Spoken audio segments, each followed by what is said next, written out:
ટીંડોળા બનાવવા માટે ટીંડોળા પહેલાં તો સાફ કરીને આ રીતે ઊભા કટ કરીને લઈ લેવાના છે। સાથે 2 બટાકા છે જેને ઊભી ચિપ્સ કાપીને કટ કરી લેવાના છે। હવે કડાઈમાં તેલ ગરમ કરવાનું છે, તેની અંદર આપણે વોશ કરેલા ટીંડોળા એડ કરવાના છે અને તેની સાથે બટાકા બી નાખી દેવાના છે। હવે ફાસ્ટ ફ્લેમ ઉપર 5 મિનિટ એને થવા દેવાનું છે।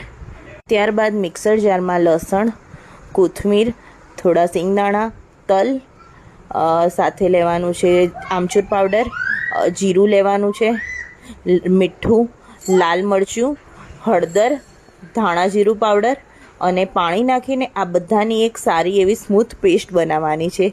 સ્મૂથ પેસ્ટ બની ગયા બાદ આપણે ચેક કરવાના છે કે આપણું શાક ચડી ગયું છે કે નહીં। તે થઈ ગયું હોય તો તેમાં આપણે જે પેસ્ટ બનાવી હતી એ એડ કરવાની છે અને એને ઢાંકણ ઢાંકીને 5 મિનિટ માટે થવા દેવાની છે। 5 મિનિટ પછી તે આપણું શાક રેડી છે, જેને તમે ભાખરી, રોટલી કે તમે પરાઠા સાથે ખાઈ શકો।